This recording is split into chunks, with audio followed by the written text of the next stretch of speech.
All right. You guys ready? Right. This is the only class that I was planning on teaching this month, for the record. And I taught like three, four, five classes maybe this last month that I did not plan on, but I was happy to do it. So I enjoy teaching this one because this class is like secret number two in making money in real estate. Secret number one is generate leads, which is a huge topic, which boils down to have more conversations with people. But then once you get like a fish on the hook, you need to actually reel it in and be a good fisherman. Um, my grandpa was a fisherman and a very bad one,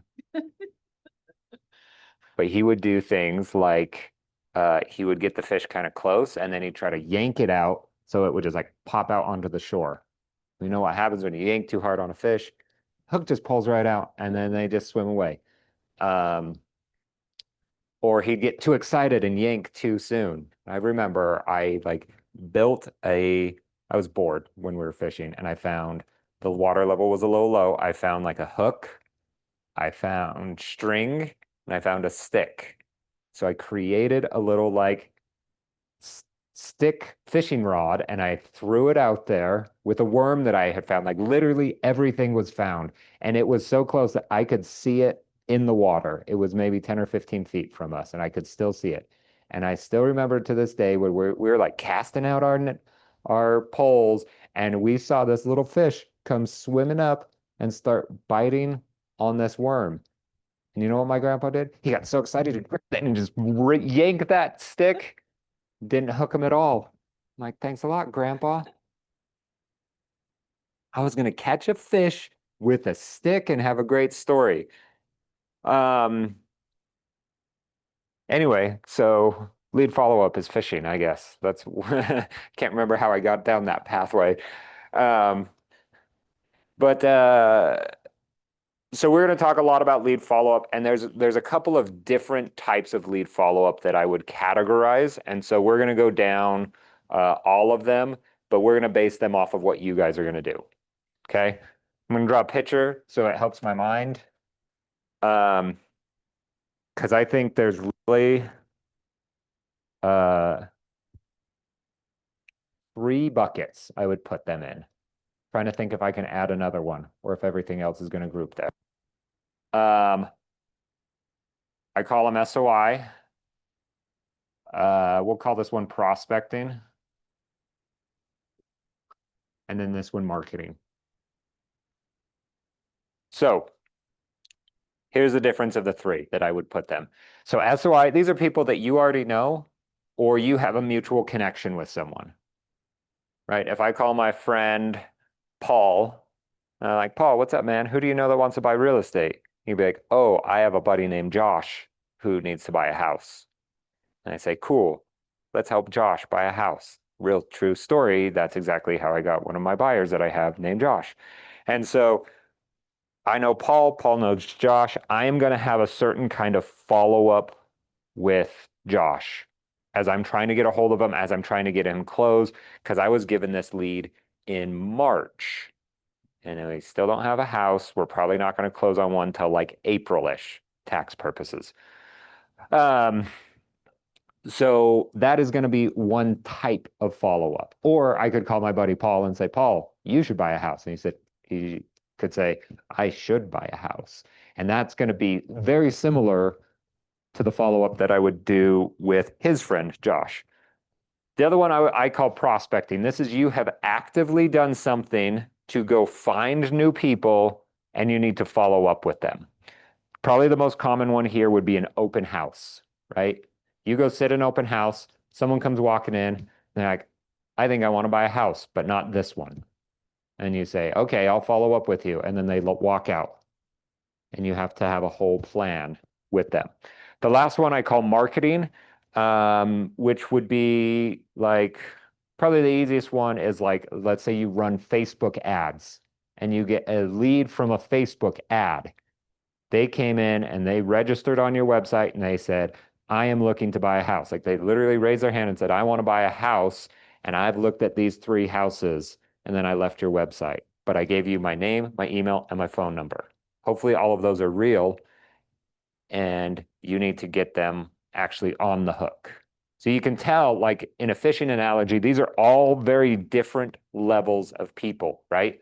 Like the hook is there, they might kind of nibble, they might take a huge chomp, like there's a whole analogy there thing for the fishing thing.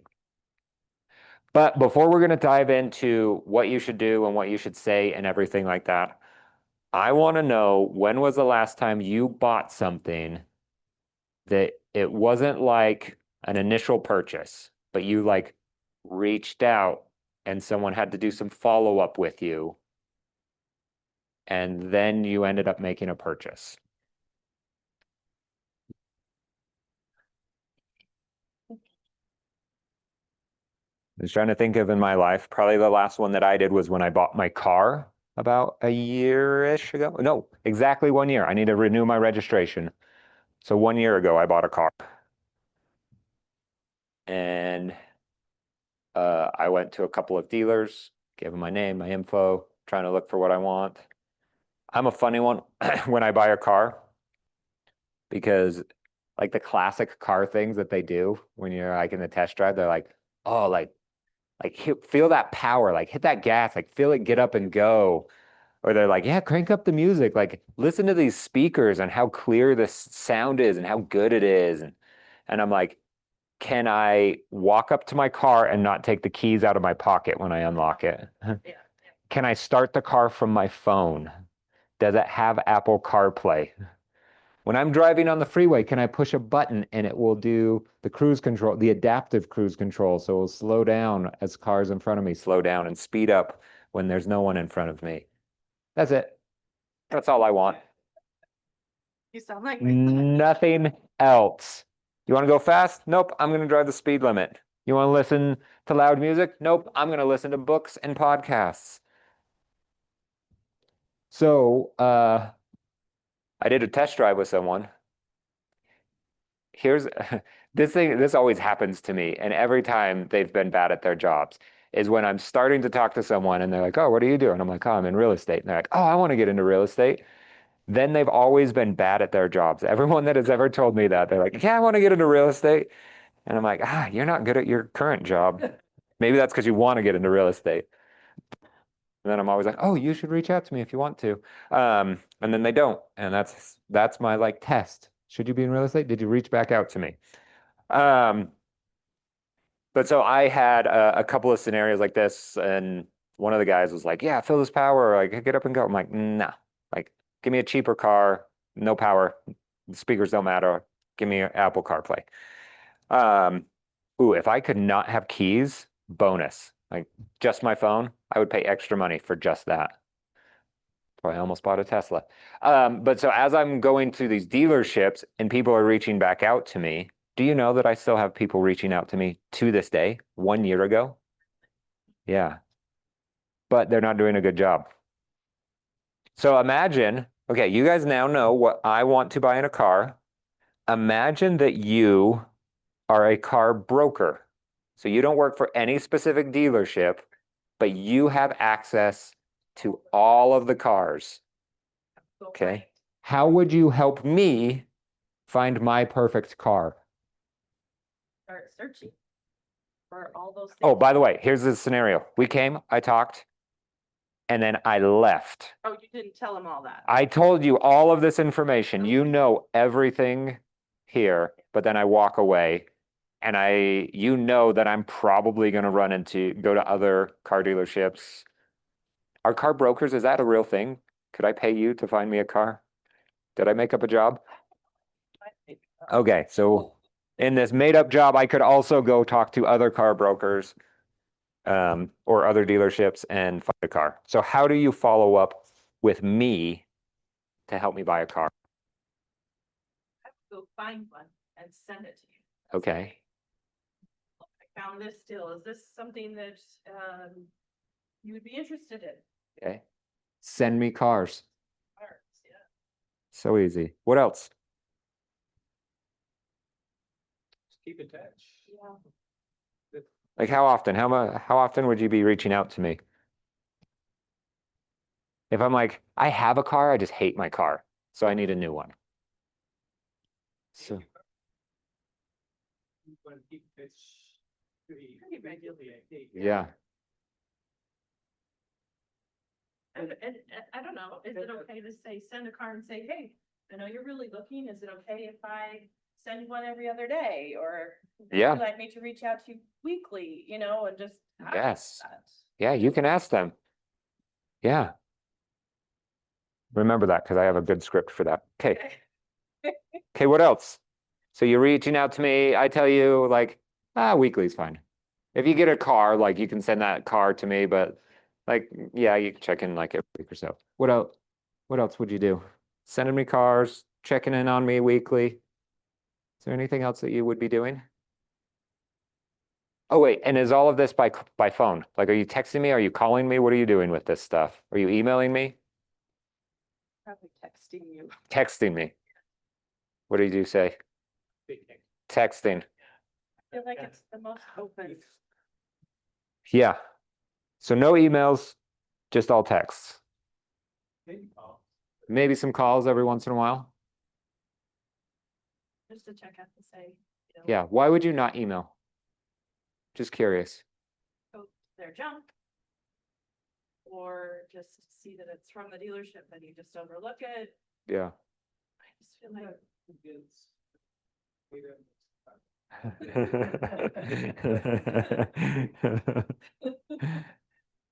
we don't say- we do- but Yeah. Weird. Weird. You guys were just like, nah, we don't even need emails. But then you're like, but as real estate agents, we do emails. And that's fine.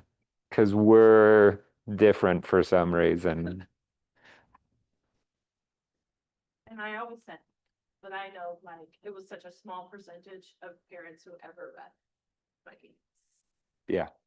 So if I, you know, could do a group me or something like that where I could actually text them to a watch or a phone, they would at least see it, you know, but you're right. I mean, we do focus so much on emails as real estate agents. So do you send, here's our weekly or monthly newsletter from our dealer? Our car dealership. Yeah, you get a monthly email newsletter. Sending, like, you're sending information that they need to, you know, you can't send them a phone as well. Yeah. That's it. So- Yep. So, you guys probably caught on to this instantly. But this is exact same thing as a house, right? Yeah.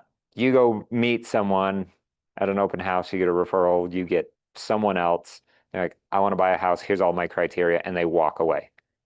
And then what do you do as your follow-up?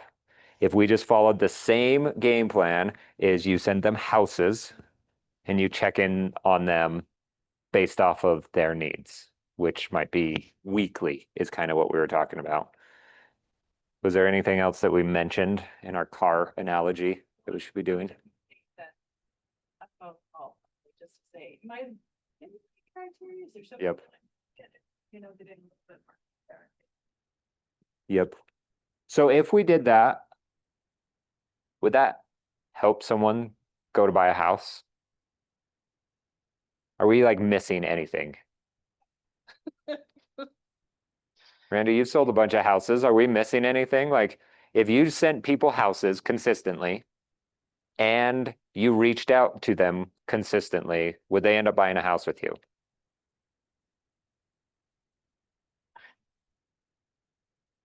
This is not a trick question, by the way. Certainly, here's the only reason why. Okay. I built a relationship with them because they could walk into another open house, you know, with somebody else, and another agent is like, oh, I went to high school with you, Oh, yeah. you know, and then all of a sudden there's this connection. Well, there is events. We haven't talked about. Yeah. Events, you could have events. Build a relationship, that's very important. So, I mean, they may buy it from you, I don't. yeah, what if you met them and you sent them houses and you called them and they started to trust you and you built a great relationship, you had a broker agreement signed, like, they're probably gonna buy a house with you, right? Yeah. Right. Like, so easy.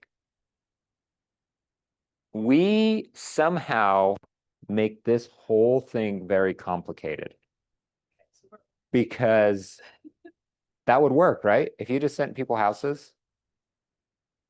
What's the most important thing to a buyer?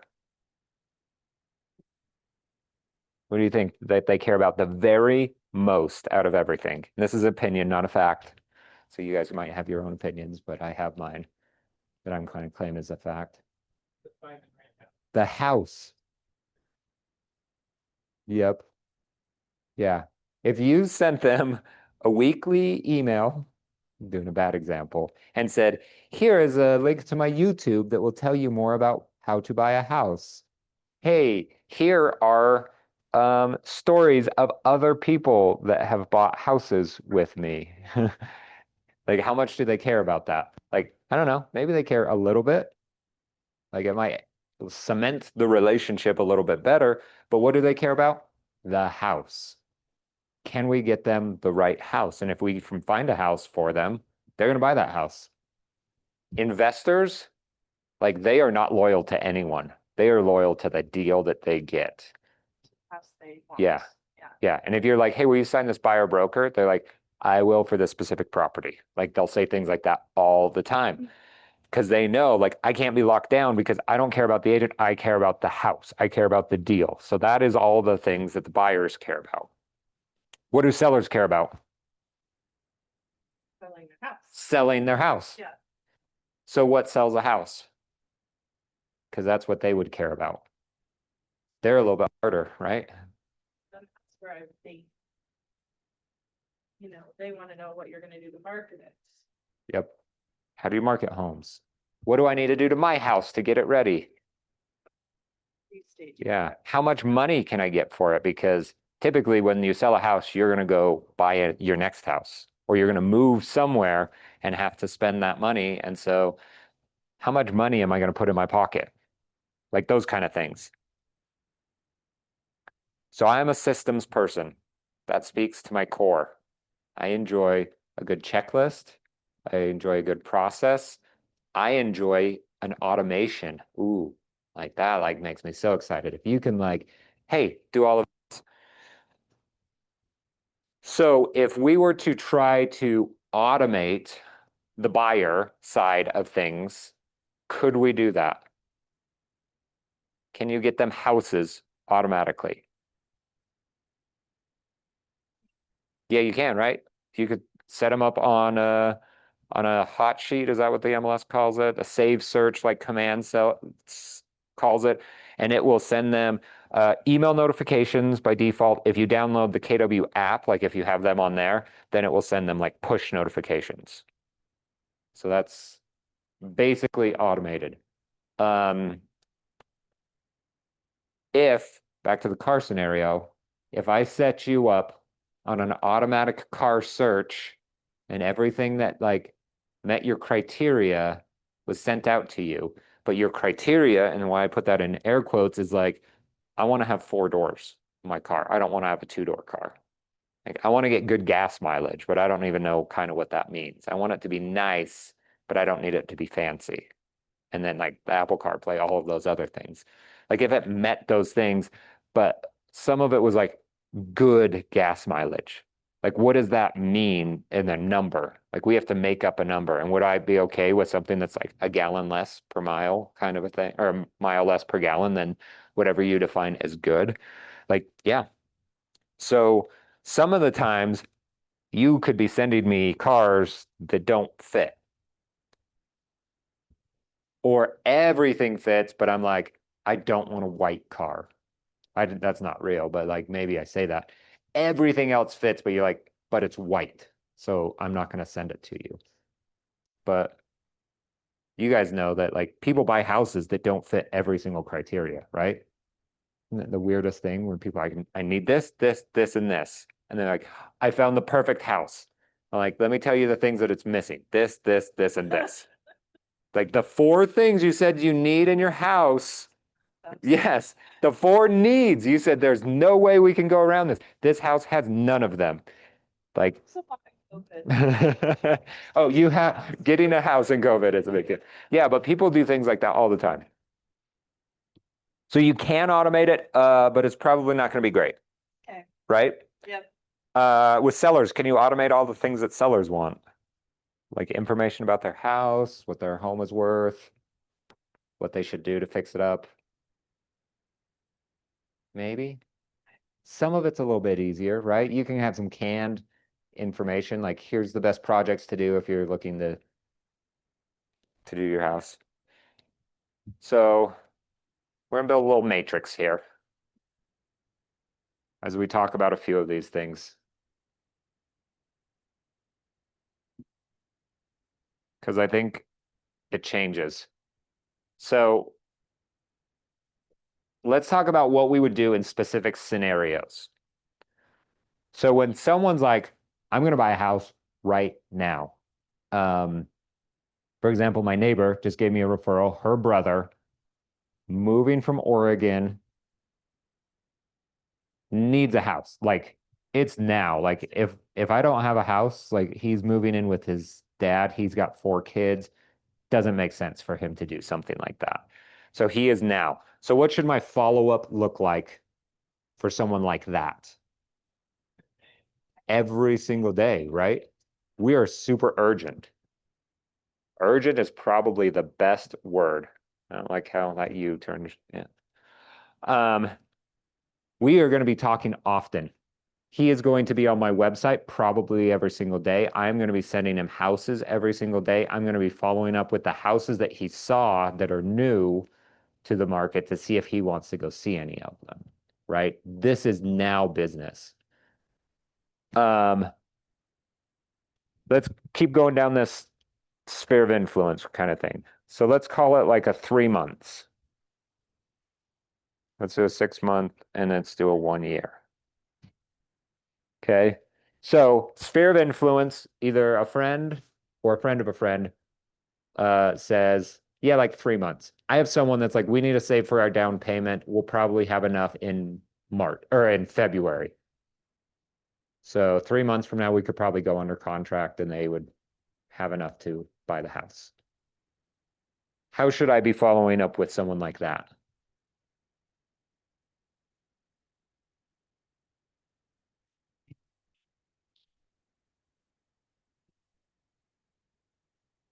Yeah, so we're like 1 to 2 weeks. What are we doing with them? I think, are you sending them houses at this point in time? Because. Let's imagine, Some oh my gosh, but I still can't buy till February, so. yeah. Could they buy right now? Let's use a specific example. They're a young couple living in their parents' basement. They need more of a down payment. They actually just sold their house in Oklahoma and moved back here, but they didn't get any money for their house. Like they literally broke even, so they had no equity. So they have no money. They need to save more to have 3.5% down. If they found like the house right now, could they buy it? How would they do that? Do, depending on your loan type, you know. Yep. So there's like, that you take a second that would pay for, I don't know. Sometimes, yep. Sometimes you can get like a. New homes that are offering, incentives. Just on Edge Home this morning in Saratoga Springs offers 10% concessions if you can close in December. I don't know what you can use all of that for, what the lender's okay, but 10% is a lot. Yeah. I mean, new homes, I think is probably your best bet with that. Randy, what are your ideas? Could possibly get a gift from it. A gift. That was the one that was top of my mind too. Because I actually know the dad. We used to work him. So I could call him like, how much do you want them out of your basement right now? I know they have a dog. So they potentially could buy a house right now if they figured it out, right? If you can find the best house, you will be so surprised on how people can like move the earth to make it happen. They'll be calling their like great aunt that they think has money to try to borrow some and things like that. The parents will be digging into random 401ks and taking out loans against them to give to their kids. Like people will go to crazy lengths to try to make the things work if it's the perfect house. So I think there's nothing wrong sending houses because you might get that right house. Or what if someone got a bonus, Christmas bonus? Like it wouldn't be weird in 1 month for him to like get a Christmas bonus, or his wife, both of them are working, either of them, both of them get Christmas bonuses, and all of a sudden they're like, oh my goodness, we just got 5 grand extra. Like something like that. And they can move. So what I don't want to happen with these people is for them to be like, we just got our down payment here in December. We don't have to wait till February anymore. Let's go walk into an open house and buy that one. Let's go to a new construction model home and buy that one. I want to be the one that they talk to. So I think 1 to 2 weeks is fine. 2 weeks at a max type of an idea. 6 months. This probably fits into my referral situation where has to file his taxes before he can buy a house. What should I be doing with him? His name's Josh. How should I be talking to Josh that's about 6 months out? What should my follow-up with him be like? How often do you think I should talk to him? Say sometimes that's a weeks, but for these.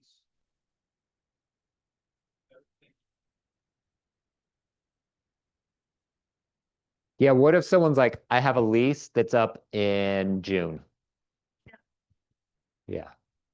Can they buy before June? They can. How many people have sold their lease?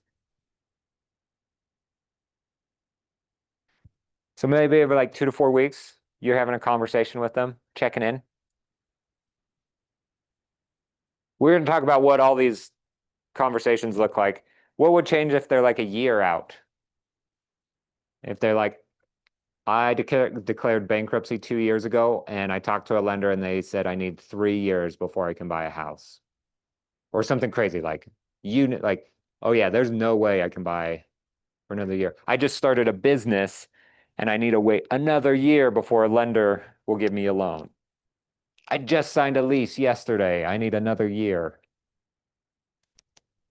My kid is a senior in high school and I gotta wait till he graduates. And then we have to fix things up. And so we're a year out. Yes. Yeah. Which, ooh, this will change your world. Well, everyone calls it a 36 touch because Gary Keller mentioned that he's going to write the new Millionaire Real Estate Agent book, and that's what he's going to call it in there, 36. So, yeah, I would say at the worst case, every quarter you're touching base with them because plans change. It's crazy how many people are like, I'm not going to buy until this time. And they put some sort of arbitrary date and when they're going to buy. And it's because in their mind, certain things are going to happen before then. Then in their mind, as time goes on, either those things don't have to actually happen for them to buy and they realize they can buy sooner, or they realize like, oh, we already did those things and we could buy now, or that's going to push them out further. If someone says, I would like to buy 1 year from today, I can almost guarantee you that that's the day they will not buy a house. They're going to buy it sooner, they're going to buy it later, but they're not going to buy it a year from now. It's almost certain because that's what stats tell me. So, okay, prospect. You met someone at an open house. Do you do anything different? Like, yeah, now we were just urgent. We need to talk about all of them. Yep. They're 3 months out. We were going to talk to them every 1 to 2 weeks. Do we change anything? 6 months, 2 to 4 weeks. 1 year, every quarter. How about if they were a Facebook lead? What changes?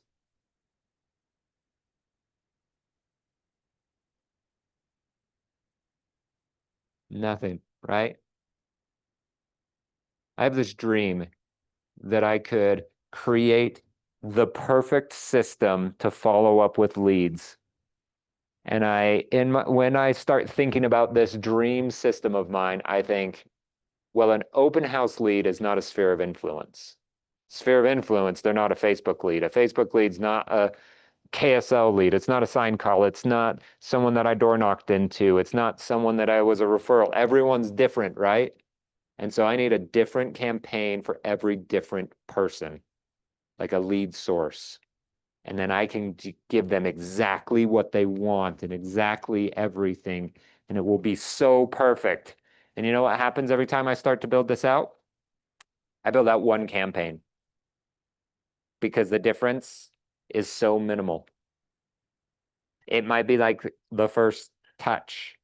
I can't write completely out because it's, hey, I got your information from my friend Paul. He thought we should connect. Hey, we met at an open house last week. I'm just checking in. Hey, we had a conversation. You registered on my website and I wanted to see if this house would work. Like, it's just like that first thing. It's just like, how did you come into my world? Is the only thing that changes. Everything else stays the same. I don't need to change anything because every person is a person that's going to buy a house in some sort of timeline. And the only reason we're changing the timeline is because could you imagine if someone told you that they're a year out and you called them every single day? They may hate you. So there is one thing that I want to talk about. I call them, there are 3 different campaigns. You know, I can keep them here. So we have the 36 touch. Call this one the 8x8. And then this one, I'm a fan of the 10 days of pain. There's also the 21 days of gain. It's a G. Or the 4 days of love. They're all basically the same, but different time periods. So here's how it works. We're going to go from the worst to the best. When you run marketing, you are going to get leads in if you're decent at marketing or if you pay enough money. These leads typically aren't connected to you in any way besides your marketing. Have you guys ever gone to a form and filled something out online and it's like, what's your phone number? And you're like, wait, why do they need my phone number? But it won't let you move forward. So you put your phone number in and then you get a call from someone that you don't know within like 5 minutes. That is the idea that we're going to do here in marketing. We need to quickly convert someone. So some tips and tricks with this, and then I'll dive into a couple of things. They did a study. There's this company that they converted leads. That was their whole job. They ran it for like for Fortune 500 companies, like everything. They were huge, and they did a study to figure out what actually works and doesn't work, and what's like your minimum bar that you need to do. The few things that they found is number 1, if you can call a lead that you get, like someone registers on your website, if you call them within 5 minutes, you're like 7 times as likely to get a hold of them. I made up that number, but it's a lot. It might be higher than that. So if you are generating leads, if you are paying for online marketing, your number 1 trick to make that work is to call them instantly. You need to get some sort of notification on your phone and you need to be relentless about that. Like as soon as you get it, you call them. If you can call them when they are still like on your website or in front of the house or whatever the way that you're generating the leads, they will pick up. Strangest things. I saw this happen to my wife. It's probably been, I don't know, 12 years. That's where my son was born. I was in that house. So something like that. I remember she registered on a website. I don't even remember what it was for. And she filled out the whole form. She hit submit. She asked me a question and then her phone rang. And she's like, oh, that must be them. And pointed at her computer on like the website. She just filled it out. And she answered a random phone number. And I just was sitting back watching. I'm like, this is the most interesting thing in the world that she just assumed that it was the people that she just filled out the form. And she had questions anyway, so she wanted to talk to them. She figured that they would have any sort of information that would be helpful to her. So the faster that you can call someone when it is like an internet type lead, the better. Yes. So can you give me an example of when that would work? When are they filling out a form like that in real estate? So a very common one is on your Keller Williams page. I can even show you this. If my website is utah.kw.com. I thought that was so clever. I've gotten 0 leads because of it. And then if I go and I start looking at houses, So like, you have access to 0 more listings. Sign into view. So then if I go back, how do I go back? Oh. And then I click on a different house, it will tell me this. And so then I'll need to log in or sign up. So a very common way is you can set this up however you want. I think I set it up so you can look at 5 properties and then it's going to do this, or maybe it's 3 or something, I can't remember. And then as soon as you do that, you have to log in. When they log in, that's when I should be reaching out. That should be the number one thing. Another way to do this is if you do like Facebook ads, there's a way that you can do a lead form right in Facebook. I don't know if you guys have done this in Facebook or Instagram. If you ever click on a link and there's almost like a fill in your information right there. In Facebook and Instagram will pre-populate the information that you already give. So it's like you just hit send and then you're going to whatever website. So you can put in an intermediate step that you can do. So Facebook and Instagram make this really easy. Like you could be like, check out this awesome house. And then like the next step is actually like a lead capture form where they fill out their information and then they get sent to your website where it's the house and they can just look at however many houses they want. Like that could be a thing. So yeah, as soon as they do that, you need to reach out. Now, if they don't answer, or if you don't do it instantly, because sometimes they do it at like 2 in the morning and you're like, well, I'm not going to reach out. Like, that's weird. It's 2 in the morning, even if I'm awake. I know you're awake because you just did this lead thing, but it's kind of weird to be like, hey, you up? This is the real estate agent. Like, don't do that.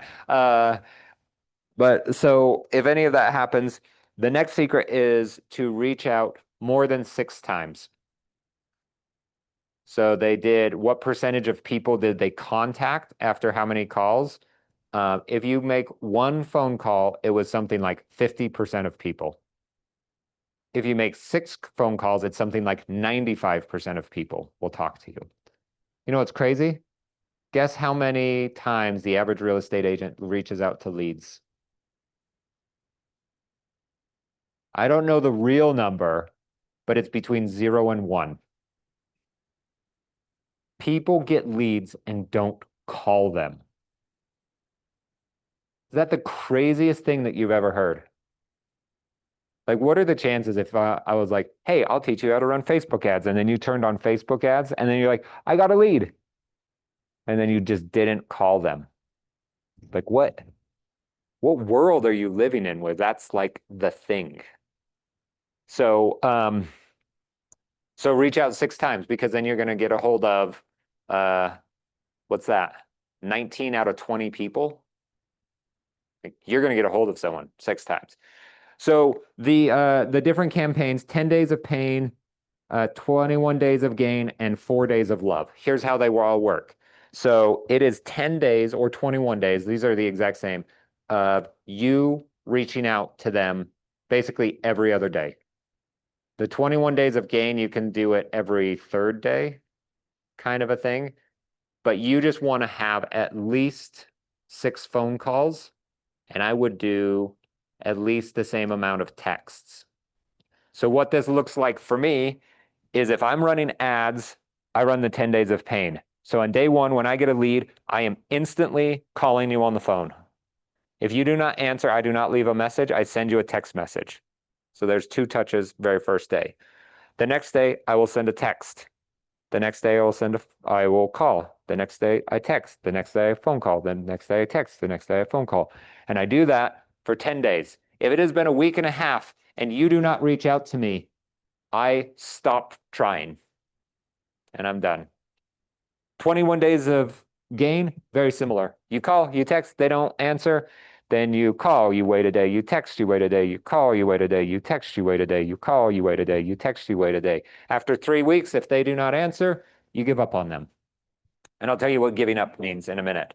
The 4 days of love, this is a little bit more interesting. All of your conversations are things to get them to reach back out to you. Now, the great way to do this would be with value. The way that they do this is with trickery. So when you call them, if they don't answer, you're going to leave them a voicemail. But your voicemail is going to be very specific. It's going to be like, hey, David, I'm just reaching out because, and you hang up. You got a voicemail like that, there, you'd be like, all right, they definitely know who I am because they said my name. They definitely were going to say why they were calling and something interesting, but they got cut off. I should reach back out to this person. They reach back out to you, they're real, you can add your value, blah, blah, blah. Then you do the same kind of thing with an email. So you send an email and you're like, hey, I have a list of awesome houses that I thought you might like. I think these are all undervalued. Here's the link. But then in the link, you mess something up. So when it goes, it doesn't actually go anywhere. Like swap some letters around, move some periods, I don't know, whatever you need to do. So when they click on it, it doesn't work. You know what they do? Hey, we got your email, your link doesn't work. And you think, this is a real person. You're like, oh, sorry, let me actually customize this a little bit more. What are you looking for? And then you start the whole conversation. So you don't even really need to have the list. You just need to be able to go find lists of homes, which you can do in this market if you know what someone's looking for. Text message. This is what you do towards the end. I feel like I'm getting things like this all the time. And you just say something like, hey, is this Randy?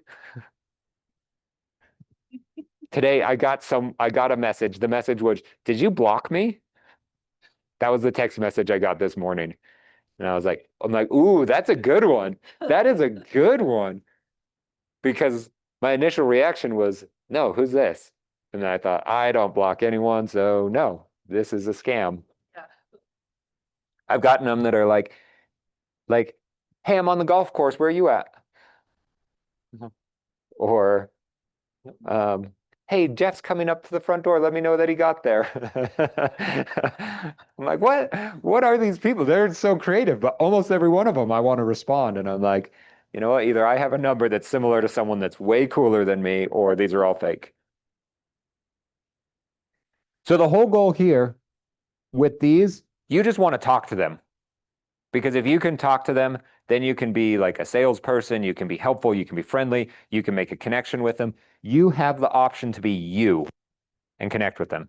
If you cannot connect with them, you don't even get a chance to show them why you're a good real estate agent or why you're you.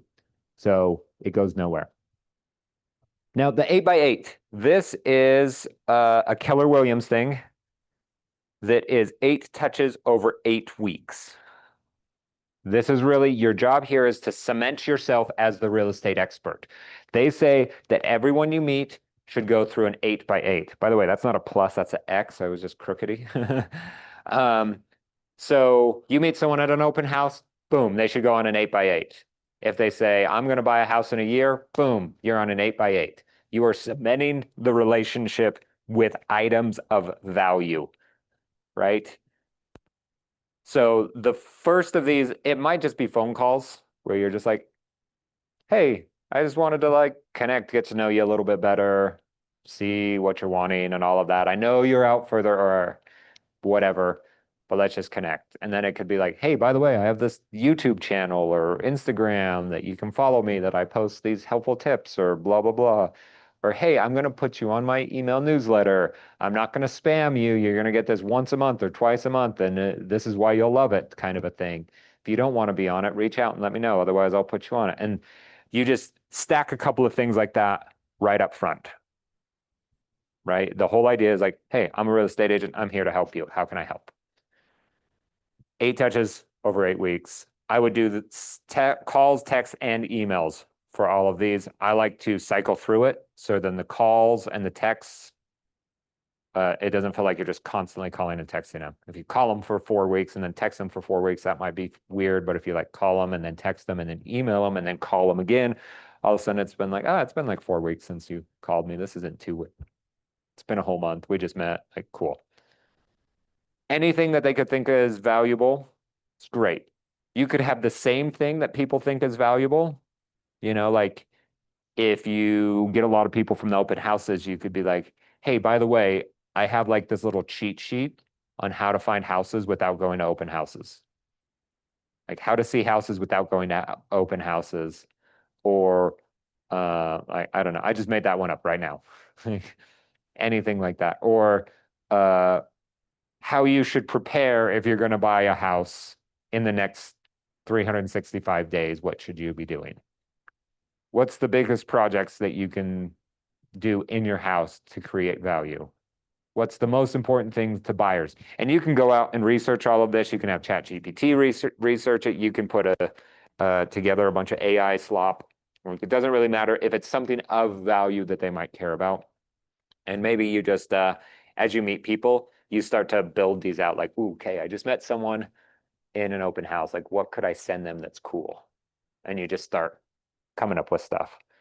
And then save that, because then every open house, you can use those same things over and over. You don't have to create, but just like stay one step ahead of the students, kind of an idea. So then you'd put everyone on the 36 touch from here. The 36 touch, and we're going to go into depth on Wednesday. Angie Fisher is going to come in here and teach this. But the 36 touch is 36 touches over the course of 1 year to cement you as the real estate agent of choice. So that when someone thinks of real estate, they think of you. That's the whole idea here. So Gary Keller says this is 4 phone calls, 26 emails, 4 mailers, and 2 events. I think that maths to 36. So you should always call everyone 4 times a quarter. That one is just like, with your friends, you'll probably talk to them 4 times a year. Sounds bad. If I told my oldest son who's 12, hey, in the future, your best friend you're going to talk to probably 4 times a year, he'd be like, what? Like, yeah, be a better friend than that in the future, because that's not a great friend thing. But yeah, 4 conversations, super easy. Every other week email. This could be stats, this could be houses, this could be whatever they care about, but it's every other week for 26 emails. Keller Williams, we host 2 events every single year that you can get in on. And then as new agents, we're doing like photos with Santa later this year. So we'll actually do more than 2 events to give you excuses. And then mailers, I would say send out a Christmas card, send them out a birthday card, and then send them out mailers to invite them to the event. Or you can do things that it's like the classic send a recipe. I don't know why that's a classic real estate agent thing, but it is. Or you can send like a schedule to the BYU and Utah football. Like one side is one side's the other. People like those things. I don't know. Send out magnets. So how it should work with every single lead. No matter where they come in, they should follow down the flow. If you're their sphere, you should be on the 36 touch. If you prospect into them, it should be the 8 days of pain. When they're done with 8 by 8, when you're done with that, put them on the 36 touch. If you market to them, follow like the 10 days of pain or whatever, and then you would put them on the 8 by 8, then put them on the 36 touch. Kind of an idea. How I actually do this is every single person on day one goes into my 36 touch. And then I decide, do I know you well enough to call you or not? But then I do a version of 8x8 that's to be honest, I don't make it through all 8 weeks. That's like an ambition for me. But then 10 days of pain, I definitely do that. Especially if you're spending money on the marketing. Because if you spend money on a lead, like Facebook is like $2 to $5 per lead that you can get. I would say about half of them are garbage. So you might be like $10 for an actual lead. Like, wouldn't you call that person? You just spent $10. You could have just gone out to lunch and bought McDonald's or Taco Bell. Not a good lunch, but a lunch. And rather than do that, you did that.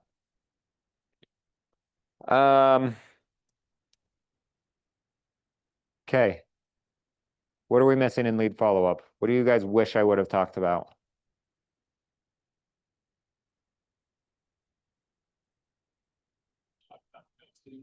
Ghosting. Like it's going really well. Yes. So what do you do when you're talking to someone and then they just disappear? What do you guys do? What would you do right now? You going back and forth, and they're like, yeah, I think I'm gonna buy a house. We should probably meet. And then you're like, how about we meet next week? And they're like, ghosting you.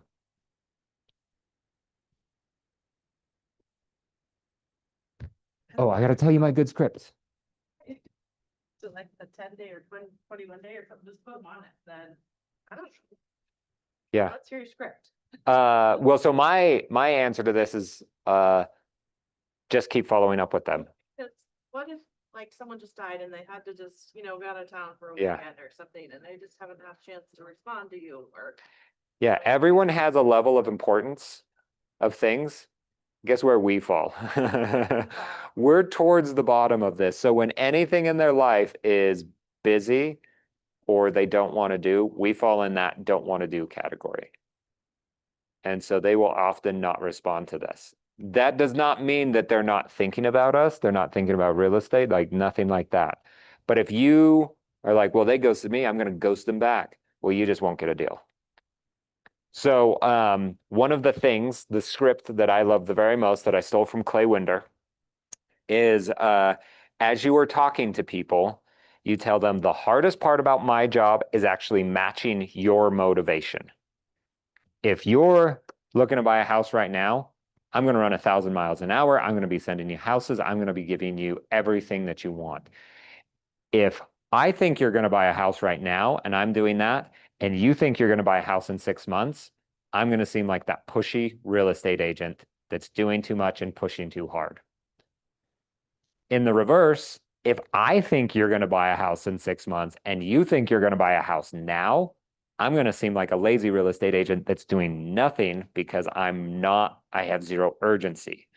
So if we're not on the same page, one of us is going to be off. So we need to have this open communication. If I'm being too slow or not pushing enough or not moving at your pace, let me know where you're at. And if I'm, on the other hand, am being too pushy and like, let's go see houses, what are you doing this weekend and all of that, tell me, hey, we're probably not going to buy a house right now. I am not going to be offended by this at all. But if I'm not matching your motivation, one of us is going to be unhappy. It's probably going to be both of us, to be honest. Because I'm going to be like, this stupid person never wants to see houses. And you're going to be like, this stupid agent is pushing me to go see houses constantly.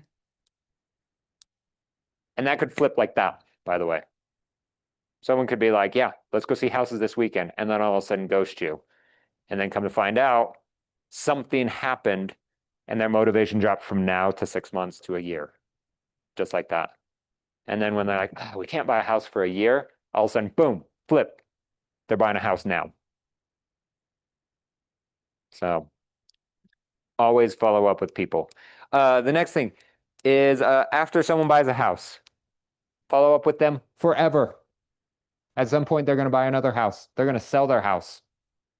There's this little graph that they draw out. I don't love it, but I'm going to draw it exactly how they do.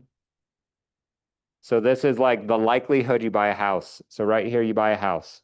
Right here, you're never going to buy a house. You're a 0% chance of buying a house because you just bought a house. I think it should be more like whoop, whoop, like a heartbeat kind of an idea. But if you meet someone and they're like, yeah, I'm not moving, there's a 0% chance. I bought my house yesterday. I love everything about it. And it's big enough and in the perfect place and blah, blah, blah. At some point, they're going to be up here where they're looking to buy a house. And that's where agents are always like, how do I market to those people? Well, those people are expensive to market to because Zillow has figured out how to capture them. Google has figured out how to capture them. All of these other people are working to capture them. You have competition. If you start marketing down here to someone, then all of a sudden they'll be like, you're my real estate agent, whether they actually tell you that or think that in your mind.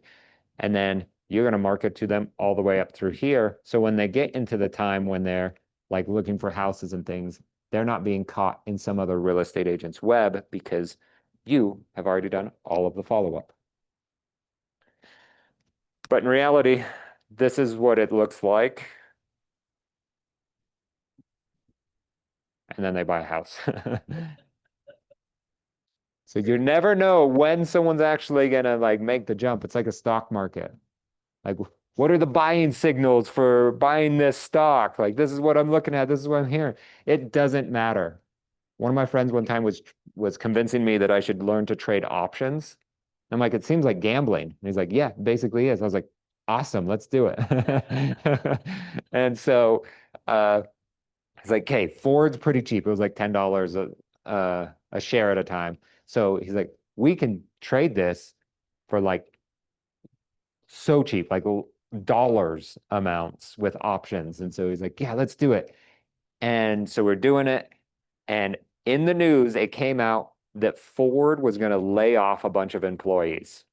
So what did that do to the stock? If you just heard that a company was going to lay off a bunch of employees, yeah, exactly. In my positive mind was like, I just made a whole bunch of money because they're in trouble. They're laying off all of these employees. They're not making all the sales that they want to. So the stock's going to go down. I'm going to make a whole bunch of money because that's how I wanted it to go. Nope. All the investors were like, hey, they just cut all the expenses. They're going to be cheaper. And it went up. I'm like, stupid stocks. This is why I do real estate because real estate makes sense. Stocks don't. So as it's going up and down like this, you're never going to know where someone's going to go. Always stay in touch with them. Even these random leads that you don't know. When you meet them off of Facebook, become their friends. Let me tell you a story about Amy Timont. She was a brand new agent a little over a year ago. We ran an open house class, and she said, I'm going to do an open house. She ran her very first open house. She met some guy who was from Chile, just randomly. And I know that fact because I went to Chile on my mission, so she told me. Anyway, he played tennis. She plays tennis. So she met him. He's like, yeah, we're still out a little while. And she's like, no worries, let's stay in touch. And then she found out that he plays tennis. They started playing tennis together. 1 year after he walked through the open house, almost to the day, he bought a house. That's cool. So she went from like this prospecting, no friends, to now they're calling each other friends, and he's buying houses with her. Kind of an idea. So you never know. Like when people are like, I don't have enough people in my sphere of influence to call. My thing is go make more friends. They just might be like work friends, those professional relationships. I always categorize like my accountant in this. I talk to my accountant 3 or 4 times a year. I don't know anything about him, but I talk to him all the time. If someone's like, hey, who's a good accountant? He's a good accountant, kind of a thing. I have an accountant question. You should talk to my accountant.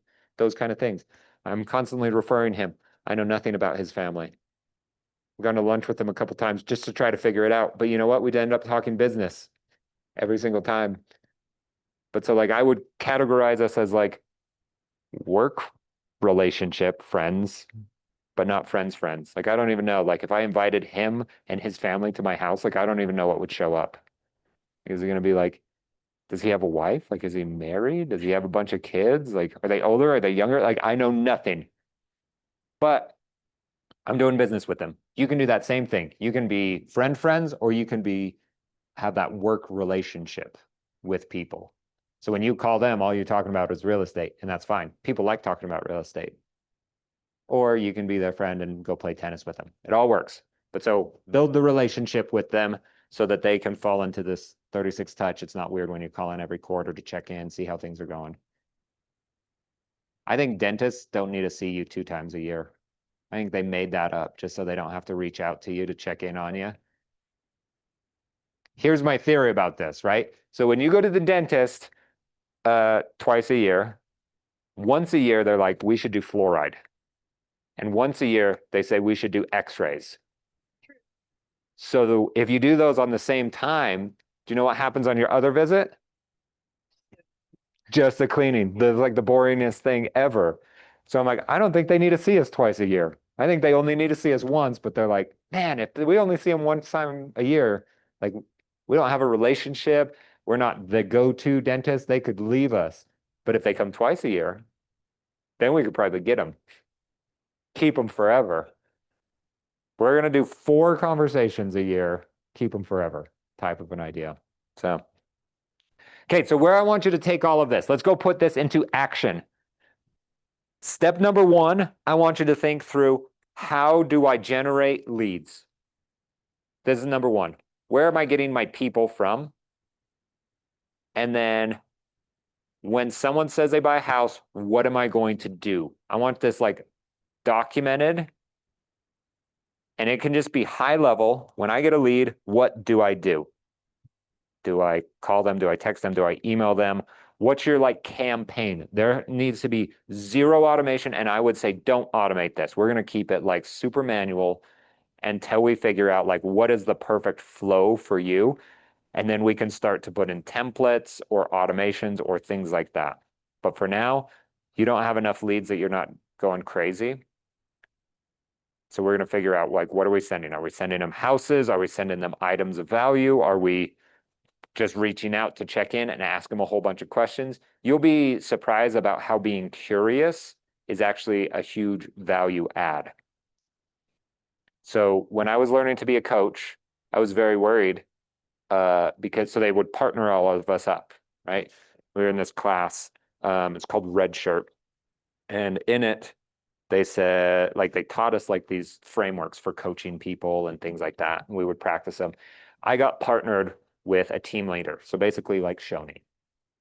And I was director of operations. So I felt very comfortable talking to people in marketing, in admin, TCs, all of that. That was like my world. And that's what I was going to coach. I also, it was not too far of a stretch to talk to agents because I had coached a lot of the agents on the Red Sign team. So that wasn't weird. But I knew 0 about the market center, like to coach a team leader. So we would be paired up and we had to like coach the other person. So here's how my coaching went is I literally just asked questions.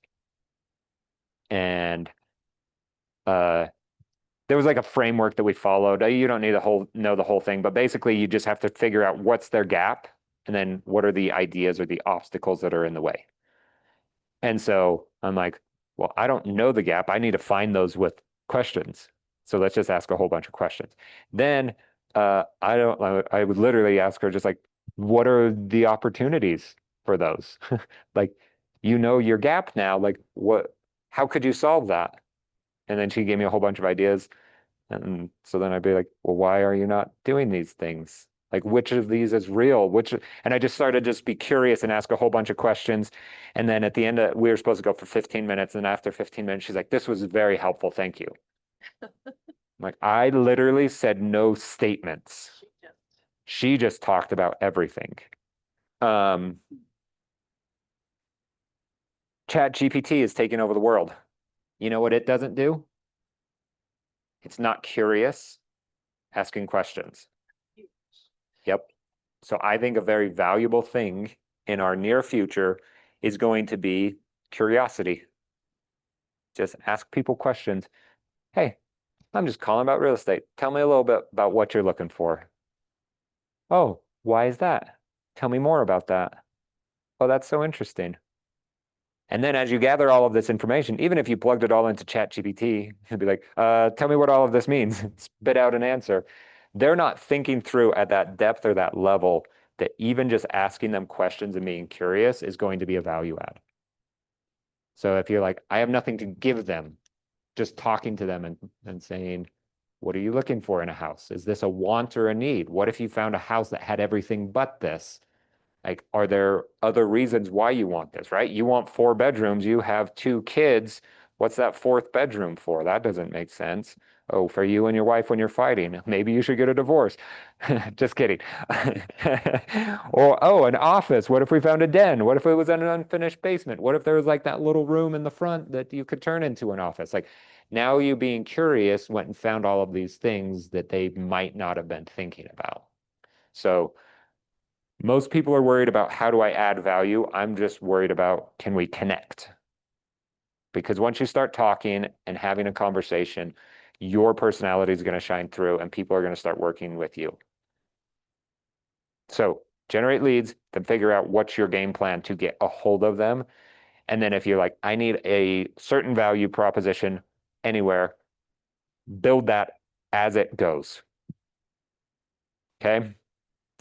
And then if it works, great. If it doesn't, tweak, change. You won't have a whole automation setup that you need to like, now I need to break it. So that's homework. Go figure out what you're doing. But generate leads. That's number 1. How are you going to get people? And then do more of that. And then work with all those people. Okay. Thanks, guys.